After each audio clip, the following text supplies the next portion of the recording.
We do have an update in regards to the latest on Browns cornerback MJ Emerson. Obviously, you just heard because we were just talking with Coach Riz. He's like, it doesn't sound good, doesn't seem good. Yeah. And we got the update, Mike Garafolo, among others. But Garafolo reporting to him in Rap Sheet, MJ Emerson suffered what is believed to be an Achilles injury today. He's going to undergo imaging to determine the full extent of the injury. The expectation, though, is that it's a significant tear, G-Bush. So an Achilles injury, expectation, significant tear. If we know anything about Achilles injuries and significant tears, that would presume the season would be over for MJ Emerson, I would imagine. Oh, yeah, that's all she wrote. That's it. I mean, that's a doggone shame. Contract year, 24 years old. Yeah. Awesome player a couple years ago. Had the setback last year. It wasn't as good, but this is devastating. There's no other way to put it. This is devastating news for the Browns. You lose your starting corner. You lose your this is this is tough, man. This is why we kind of talk about this thing with football, because it's so unpredictable. Just think about the things that have happened so far. You saw Kenny Pickett. He goes out with the hamstring earlier in camp. It's Quinshon Judkins, right? Yeah. These are all guys that figure to be in the rotation for either starting or major contributors, and then now you lose. Presumably, we'll wait to see what comes out, but the news doesn't look good. You're starting cornerback, and if anything is going to happen with this team, it's going to happen defensively. They have to lead. They were going to have to lead defensively. It's a good point. And now you have to rotate. You go, and actually, to be honest with you, I thought that was one of the positions of strength for the team. Grant Delpit. Oh, it should be. I mean, if you think about it. Ward, Denzel Ward's one of the best corners in the game. ESPN executives ranked him as number 3. MJ Emerson, when he's playing like he was 2 years ago instead of last year, is a legitimate number 1 on most teams in the sport. And, Greg Newsome is so good at his job. But he's been in a position where he hasn't really been able to thrive in what he typically would be best in. That's a former first-round pick that was shoved to the inside. We know he can play the outside. Yeah, there's a lot there. Yeah, there is, and so that's why as we move around things, and we kind of started the show talking about this. Look, we haven't been in an inter squad scrimmage practice. We haven't been with these other teams in Philadelphia and the Panthers. We have not done that. So we haven't gotten any preseason games. So a lot of people are saying first team reps and who's playing with this person and where they're moving, guys. We haven't even got to the tackling part of this thing, and we got major guys, for whatever reason, not on the field. Once you highlighted the big 3, and so I want to go through that because when you talk about it, I thought the Browns, if they were going to win in any sort of way this year, and I don't know what your expectations were for this season, but no one had it at extremely high measures. I mean, Vegas has us as 5.5 wins, so we'll do this with a grain of salt. But if they were going to win, I thought it was going to be in a very Steelers-esque way. Run the ball a ton and play exceptional defense. That's what they had to do. And now you fast forward, and you mentioned Judkins is gone for an amount of games we don't quite yet know, but that takes a big hit to the running game. Kenny Pickett was going to be part of the plan if you didn't want to have the ball turned over a ton, which, again, part of the Steelers' plan of winning. Basically game managing with your quarterbacks, not turning the ball over, running the ball big. And then on the defensive side of the ball, you lose JOK for his career, which is devastating. The only Pro Bowler that Andrew Berry has ever selected, he's gone forever. And then you mix it with the idea that what is one of the best pieces of this defense, one of the more promising pieces of the defense, and MJ Emerson is gone as well. And all of a sudden, that defense that looked very, very healthy and could compete to be one of the best defenses in all the NFL and was going to be the recipe in how you win games, it's taken 2 really big hits relative to when we were talking about it, let's say even 3, 4, 5 months ago. Yeah, listen, and a lot of rookies and young guys. Let's talk about it on the defensive end of the spectrum. Devin Bush, we're figuring out what's going on with him. Another good point. Another outside linebacker. Then Mike Hall, he's still on the pup list. Well, we just have guys just retiring in the middle of in the very beginning of camp. We forgot all about that.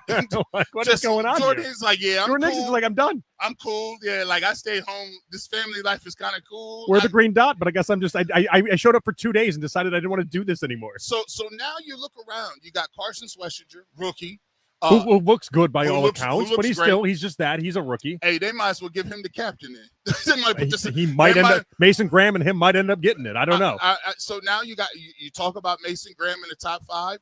Well, so the defensive line will still be great. Yes. Right? Yeah, Like, we know that. They're going to be great. rotation. I think so highly of Isaiah McGuire and Alex Wright, and I love where that competition is going to go. But Myles Garrett and Mason Graham and, I don't know, 2 sacks of potatoes are going to be able to get the job done. That's just, they're so good, they're going to be able to get the job done. But then where do we go from here? You got Denzel still. That's great. That's awesome. But you see the hits that we've been taking now. But Denzel he get 4 games off every year. He played 16 last year, but you're right. You're right in that every year outside of last season, the man he's playing 12 or 13 games. 12, 13, and it's just that's his MO. So now, what a good vacation plan Denzel's working on there. I don't know. It's beautiful, man. How do we get that? So you couple that with you want to play complementary football, right? Yeah. You want to run the ball. Well, a big part of your running game is, all right, Quinshon Judkins was going to be that guy. Mm-hmm. Now you're like, okay, well, are we going to be able to do that with Jerome Ford? Can we run that same side with Dylan Sampson? They're getting guys already, signing guys from the UFL to, I don't know, come take some hits. Yeah. Well, yeah. I mean, we watched Schlesinger basically knock Dylan Sampson into the next week yesterday. Sideways. I said, anytime your legs are above your head. He ended up where the new stadium's going to be built. When your legs and your body is going 2 different ways, or your leg is above your waist, that's never good. Never good. And it's never good. You can't get hit like that. That is not a good look, bro. I said, so they thinking about it. So, and by the way, the third part of this component is, if you're going to want to play smart complementary football and you're going to go and you're going to try to be the Patriots or the Steelers or the Ravens or somebody like that, you kind of got to have special teams. Yeah. And special teams really ain't our thing besides punt. What are we looking like? Yeah, but Horkes is still great. He's great, but when it comes to getting points on the board, our kicker is very problematic, all things considered. If he was on any other team last year, he would have been cut. But they paid him money. And they're like, all right, we paid you money, and we're not going to be very competitive this year. Here's the part that stinks, though. This is what bothers me just a little bit. If this was a projected 11-win team, do you know the chaos that would be around this MJ Emerson conversation right now? Crazy. Like, we're talking about it, and it matters, and it matters in such a big-time way. If this was an 11 or a 12-win team, we would have full phone lines on this. Yes. People would be panicking in the streets. The news around, like, everywhere you turn, people would still be like, did you hear about MJ Emerson? You see about MJ Emerson? Man, now, because we're projected to win 6 games potentially this year, people are like, oh, yeah, that's unfortunate. The defense isn't really going to be anything good anyway, right? Like, and it just kind of stinks. Like, these are the conversations that you get robbed of when the expectations aren't very high, because this is a massive hit to this defense. Now, when you talk about expectations, Jonathan, they go hand in hand with the quarterback. And so, as you see, and people are moving out left and right, I think that the conversation starts to shift with, it's going to be very difficult for the organization not to do everything possible to get a look at these young quarterbacks, because at some point, there's no reason to be trotting any old school veterans. And listen, I love what Joe Flacco did a couple of years ago, but let's not forget what happened at the end of that saga. Yeah. Well, and when you come up with more and more injuries, you can't even lie to the locker room at that point, can you? Yeah, like, come on, MJ. Like, the idea of Joe Flacco is we're trying to get wins so the locker room doesn't lose their enthusiasm and everything associated with it. Well, I mean, the locker room's they're not idiots. I mean, they just was kneeling a second ago. They saw what to understand that is one of the best players that they have on their team, and that player is not going to be with them. So obviously, the one thing that you can get is the excitement level. And sometimes you get excitement from other places. Joe Flacco provided it when he came off the couch and provided that spark, and it turned into a special season. You can get that with a young quarterback that you don't expect to be somebody.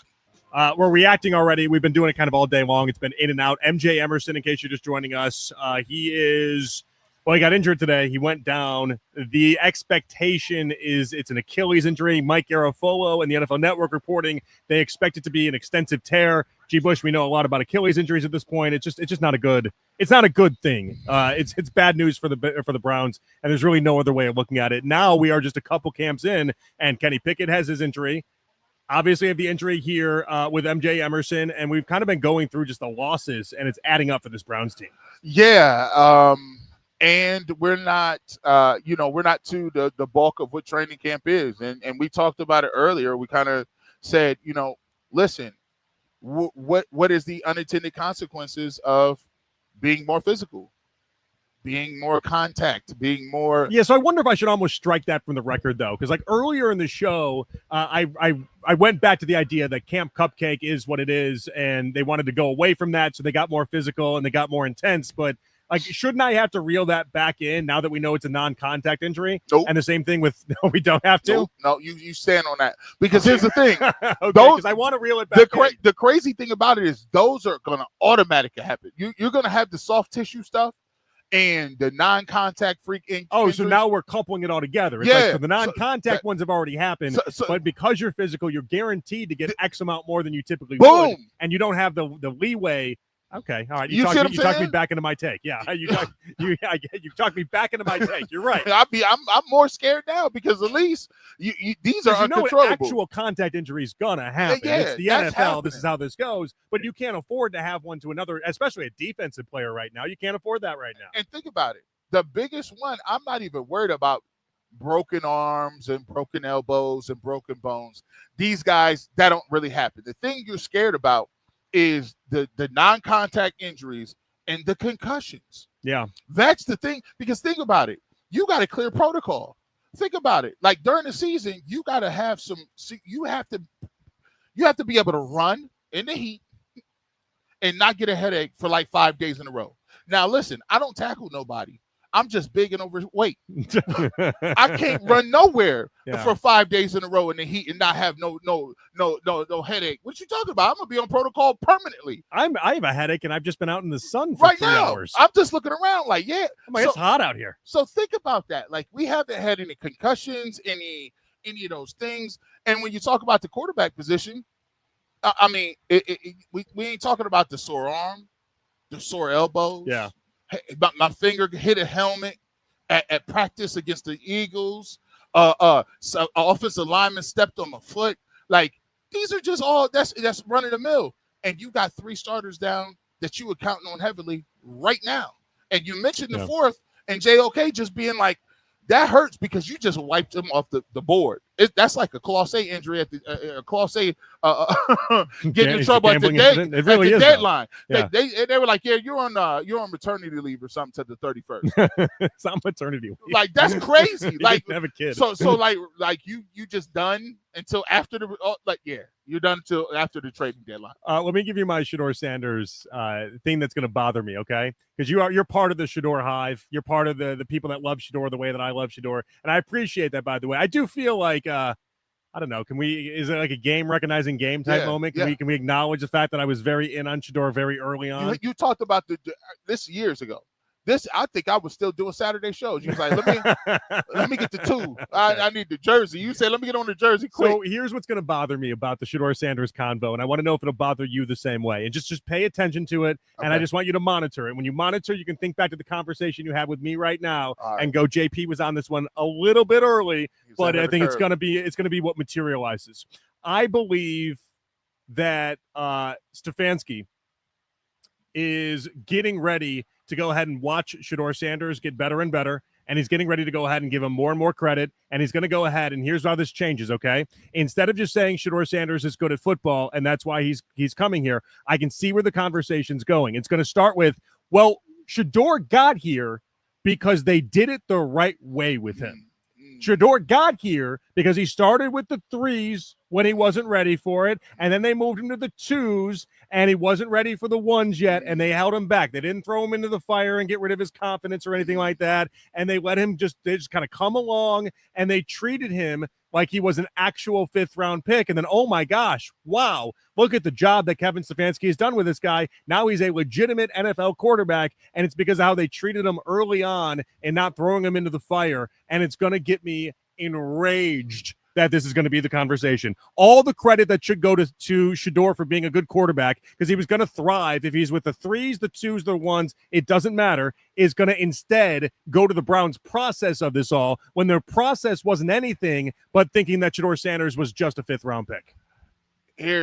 Oh boy, that's a listen. I commend you. That right there is G. Bush level mastermind weaving behind the scenes thought headcanon. It's a lot of thinking involved. It is a lot of thinking. It's easy to follow, but it's a lot of thinking. But here's the thing. That's why I always argued. I said, bro, the best thing for you to do is for him to be great. Because if he is, what are you going to be able to do? If he is, well, they're going to take credit for it. They're going to tell you this is our Sam Darnold. We did this, and it's our processes, and it's our way of thinking that got him here. And weren't we geniuses for treating him like a fifth-round quarterback when he really was nowhere close to being a fifth-round quarterback when the talent level actually exists? It erases. This is how powerful a quarterback chip is on the board. It erases all of the stuff that we saw prior to that, and it gives you some sort of amnesia. The Cincinnati Bengals are no better organization than they were before Joe Burrow. It's a good point. Yeah, they're still a bad situation. They still do bad stuff. Bad ownership. Don't pay their players. It creeps up every once in a while. Bad coach with Zach Taylor. Right. Joe Burrow is like Pepto-Bismol. When that acid reflux starts to getting up, Joe Burrow just steps in and says, "I'm Joe Burrow." So I used to call Russell Wilson human concealer. Yeah. Yep. That's same type of thing. Thing. They cover up a lot of mistakes and a lot of problems. And I could see as Shedeur is showcasing his talents here in training camp, you can start to see some of it. And you can see where the credit isn't going. It's not going to Shedeur. No. It's going to Stefanski and company for doing it the right way. He won't get that. He won't get that. And this is the projection. Even if he is a fifth round pick and he does become, and like you said, I on the way in, you said it. I mean, that's not the likelihood. That's not like a 95% chance. There's a lot of things that need to go right for you when you're a fifth round pick. Sure. Yeah. Especially when they drafted a quarterback in the third. You got to have some things happen when you get the opportunity. And then when you get the opportunity, you got to not only perform, you have to overperform. Like he can't be, even if he gets his opportunity, he's not going to have a team around him that's going to be, let's just get 196, one touchdown, no interceptions, and that's going to be it. Deshaun Watson proved that wasn't going to work. Yeah. With better rosters. So he's going to have the numbers that is plain as sight so people can get aboard. But if he does it, the first year, it's going to go to the process. They're going to say, we're going to give Andrew Berry credit because he had the guts to keep taking quarterbacks until he found one.